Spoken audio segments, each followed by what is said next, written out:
Ang unang pasyente po natin ngayon. Sige, sir, ano yung naramdaman mo nung kwan?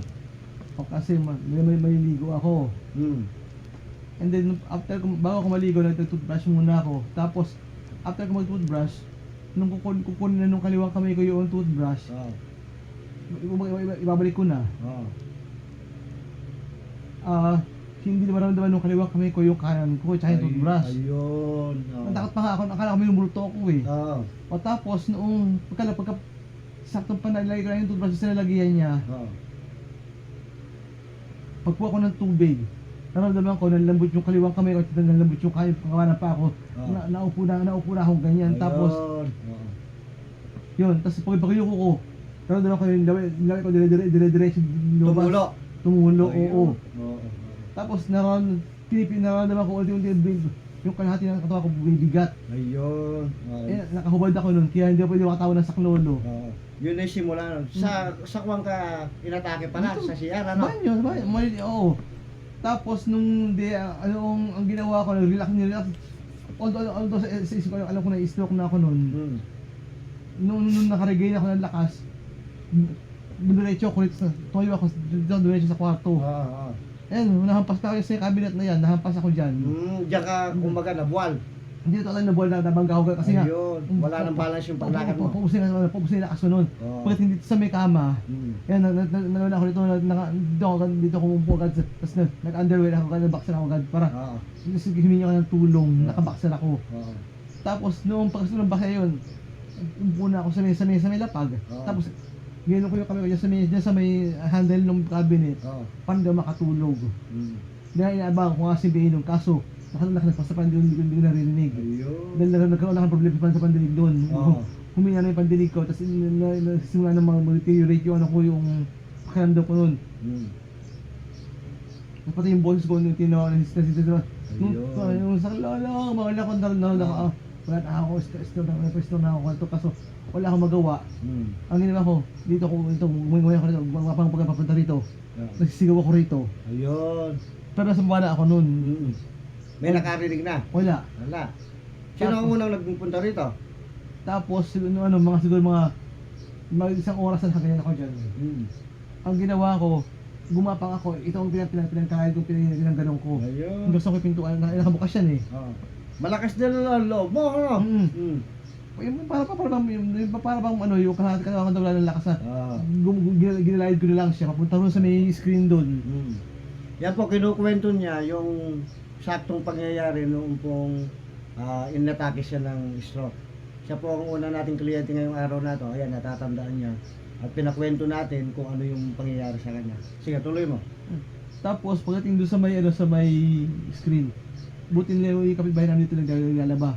Pagbuksan ko na sabi ko, at dyan tulong, hayong ganyan sa kanya. Narinig naman. O ano siya, kasampay siya ng damit. Yun, bigla yung tinawag si nanay. Tapos, yun yung cellphone ko, hindi ko makuha yung cellphone kasi ang ibabaw ng lamesa. Nung tumakbo yung anak niyang pangalay na estudyante ko, yun, yung cellphone ko, tinawagan ko si May. Sabi ko, umuwi ka ako dito, magdala mo akong gamot. Losarta nga, akala na high blood lang ako. Pero ako, stroke na ako noon. Tapos tumawag yung mga ka-teacher ko. Sabi ko, ay tumawag sila ko, kanya na-stroke ako kung ganyan. Kaya yun, wala sa eskwela, punta sila dito ngayon. Pero, alas 10 na yun. Ng umaga. Pero noong bago ka atakehin na gano'n, may nararamdaman ka na? Wala? Ala. Ganyan sa Tarita noon. Namalingki pa ako ng sa palengke. Hindi, yung mga bago ka atakehin, mga alam mo, isang buwan, bumalik ka sa isang buwan, mga linggo, gano'n. Ano? Kasi may sintomas yan eh. Yung bago yun, linggo. Ilang araw yun. Bago ka atakehin. Nanakit yun dito ko sa may likod.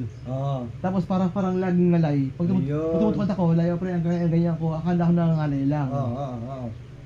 Yun po ang mga sintomas. Kasi may mga sintomas yan. Ano pala yun? Tumataas na yung cholesterol kung mataas na. Tapos, nung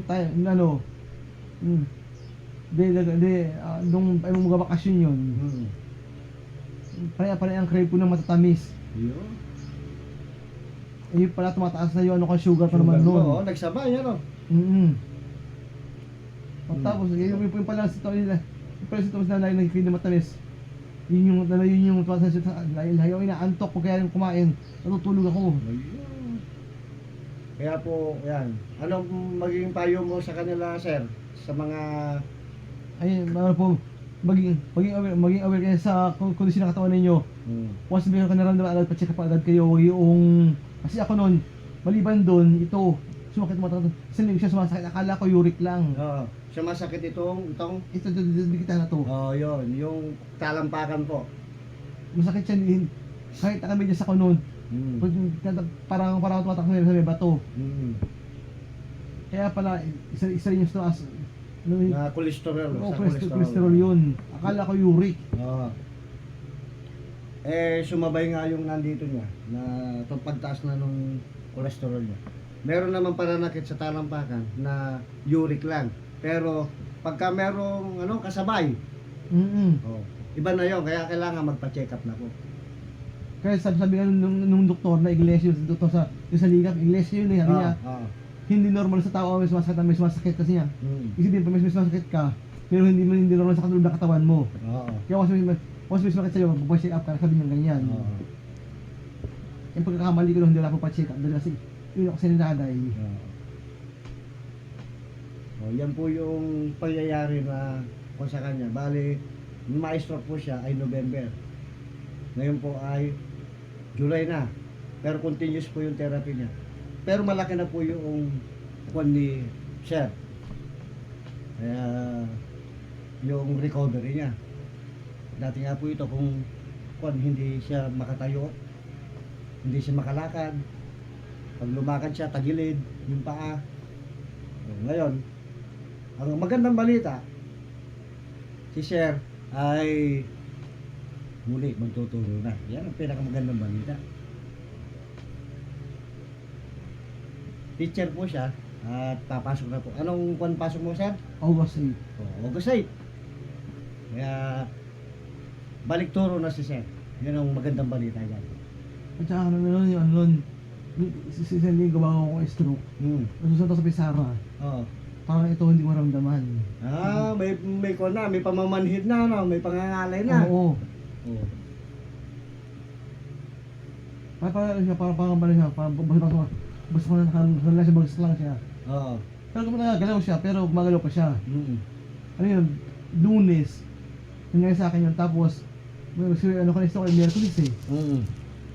Gusto ito nga sa Pisara, yung kamay ko parang na siya, wala siyang buhay, parang wala siyang buhay, gano'n. Oo.